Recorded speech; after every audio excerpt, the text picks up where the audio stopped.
첫 번째 헤드라인 바로 한번 열어주시죠. 이게 사실은 저도 오프닝에도 언급을 드렸는데 일단 관세 전쟁 본격적으로 시작이 된 것 같은데 그렇죠. 한번 풀어볼까요? 헤드라인부터. 네, 일단 결국엔 주말 사이에 우리가 우려했던 일이 벌어졌죠. 우리가 지난 9월 달, 10월 달, 그러니까 트럼프 후보자 시절에 만약 트럼프가 대통령이 된다면 결국 트럼프 일기 때와 마찬가지로 굉장히 관세에 대해서 피곤한 하루하루가 지나갈 것이다 많은 고민을 했었죠. 그 흐름들이 지난주 2월 3일 날 처음에 발생이 되었습니다. 캐나다, 멕시코 25% 관세를 한다고. 하지만 하루 만에 한 달 유예를 한다 그래서 잠시 우리가 조금 안도의 한숨을 쉬었죠. 하지만 며칠도 안 돼서 주말 사이에 또다시 관세에 대한 그것도 상호 관세라고 하는 새로운 단어가 나타나면서 시장에 충격을 줬고 또 우리나라 오늘 시장이 시작하기 전에 철강과 알루미늄에 대해서 관세 25%를 추가로 관세하겠다라는 이야기가 나타나면서 시장의 변동성이 굉장히 크게 생기고 있는 상황입니다. 일단 지난주 금요일 날 미증시는 하락 마감을 했어요. 하락 마감한 이유는 뭐였냐면 당연히 관세로 인한 무역 협상이 아니라 무역 전쟁으로 가게 된다면 결국 미국도 그동안 올라왔던 부분에 따른 피로도를 느낄 수밖에 없는 시장이었기 때문에 일단 우리나라 증시 같은 경우에는 장 출발은 그렇게 좋지 못했습니다. 하지만 장 초반, 중반, 이 후반부로 지금 갈수록 외국인들의 수급은 그렇게 양호하지는 않지만 기관의 수급이 지금 계속해서 개선이 되면서 제법 좋은 모습을 좀 보였던 상황이었거든요. 일단 그 안에서 지금 철강 관세에 대한 뉴스가 시장에서 많은 투자자분들이 좀 혼돈스러운 부분들이 좀 있을 것 같아요. 이게 지금 정작 우리에게 호재일 것인가 아니면 악재일 것인가에 대한 고민을 좀 하고 있을 것 같아서 이 부분을 저는 오늘 좀 잘 정리를 해드리려 해요.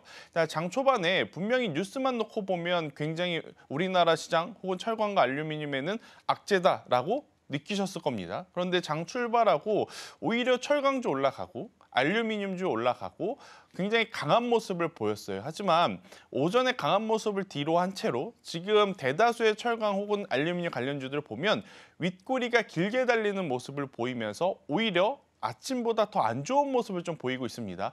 일단 원인은 두 가지죠. 첫 번째, 우리나라는 대미 수출 철강과 알루미늄에 대해서 쿼터제를 이용하고 있습니다. 그러니까 일정 부분의 물량은 관세가 제로인 상태에서 협상이 됐었죠. 그런데 이 협상을 했었던 시기가 언제였냐? 트럼프 일기 때 미국과 중국이 무역 전쟁이 한참 발발했을 때 나왔었던 이야기, 나왔었던 협상이었기 때문에 우리나라는 이번에 추가 관세에 대한 이야기가 나온다 하더라도 쿼터제라는 것이 있기 때문에 오히려 반사수혜를 받을 수 있겠다라는 부분들이 장 초반에 철강주와 알루미늄주들에게는 굉장히 긍정적인 좀 모습을 보였습니다. 하지만 계속해서 뉴스 보도가 이어지고 있는 가운데 트럼프가 이런 이야기를 하죠. 저도 한 번 더 체크를 해야 되지만 쿼터제에 대한 부분도 다시 협의를 해야 될 부분도 있을 것이다라는 이야기를 했어요. 그러니까 쿼터제에 포함되어 있는 우리나라 산업 기준으로 보면 이거 잘하면 우리나라도 관세 부과될 수도 있겠다라고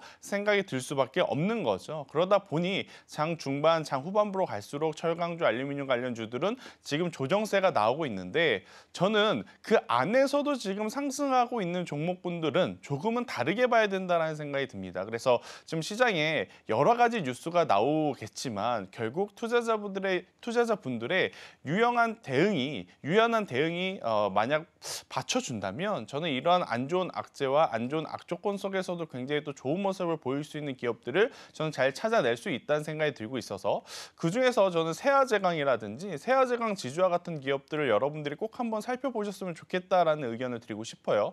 강관을 만듭니다. 강관이 어디에 많이 필요하냐면 천연가스라든지 석유화학을 추출하는 데 많이 필요합니다.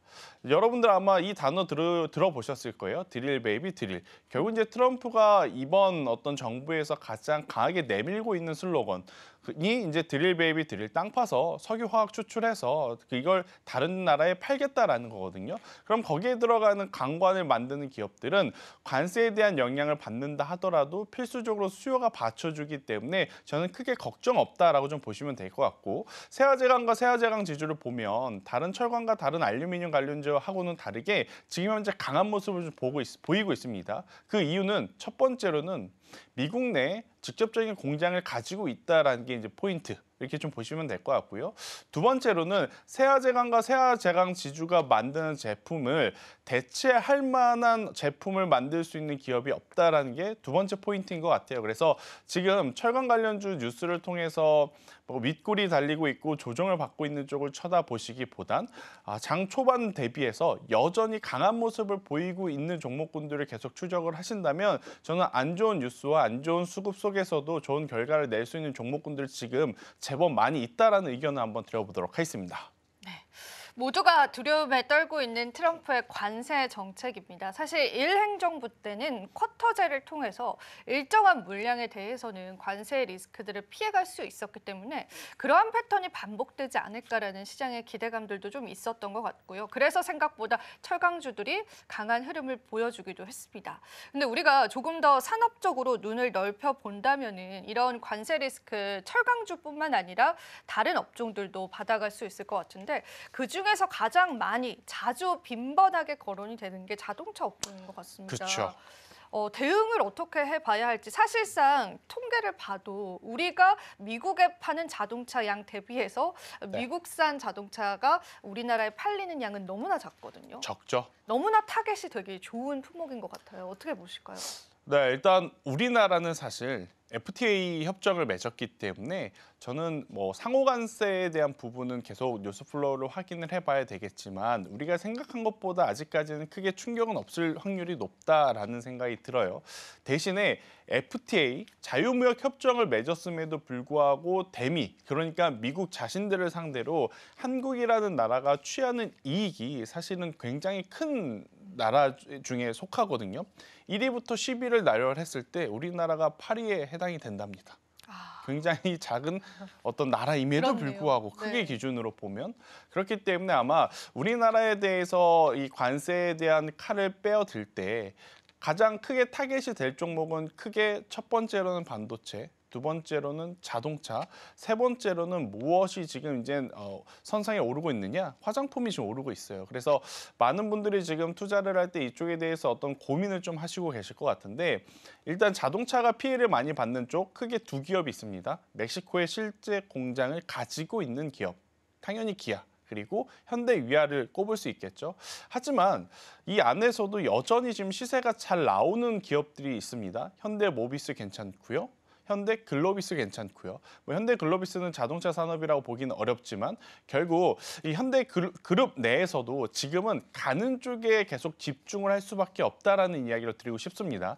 제가 지난주 마켓 쇼쇼쇼에 나와서 무슨 이야기를 드렸냐면 우리가 작년 여름에 한참 선호했던 SL, 서현이와 화신과 같은 전통 자동차 부품주들은 어쩔 수 없이 비중을 줄이는 게 지금은 좋은 선택이다라는 이야기를 드렸어요. 저는 그 기조 그대로 오늘도 좀 말씀을 드리고 싶고 대신에 거기서 매도한 자금을 한 곳에 집중을 시킨다라고 하면 현대 모비스 쪽을 한번 바라보시는 게 지금 가장 좋지 않겠는가? 캡티브 물량, 그러니까 현대 기아만 바라보면 당연히 관세에 대해서 셈법이 굉장히 복잡하죠. 하지만 이 현대 모비스를 바라보는 가장 큰 이유 중에 하나는 논 캡티브 물량, 그러니까 GM 물량도 있고요. 미국 브랜드사에 대한 물량도 있기 때문에 어떤 관세에 대해서 일정 부분은 상쇄시킬 수 있는 부분이 있다. 이렇게 좀 설명드릴 수 있을 것 같고 또 그리고 이제 자동차 부분에 대해서 크게 아직까지는 고민할 필요가 없는 게 뭐냐면 원달러 환율의 흐름입니다.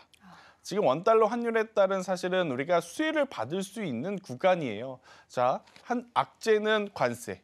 호재는 환율. 이 두 가지가 만났을 때 일정 부분은 상쇄가 되기 때문에 저는 우선 자동차 산업 본연의 힘, 그러니까 판매 대수에 더 집중을 하면서 오히려 판매 대수는 괜찮은데 관세라고 하는 장벽 때문에 주가의 조정이 나오는 흐름들이 나타난다. 그것들이 확인이 되는 시점이 온다고 하면 저는 자동차주들은 그때 추가 매수를 하거나 그때 신규 매수를 적극적으로 해도 괜찮지 않겠는가라는 의견을 한번 드려보도록 하겠습니다. 네.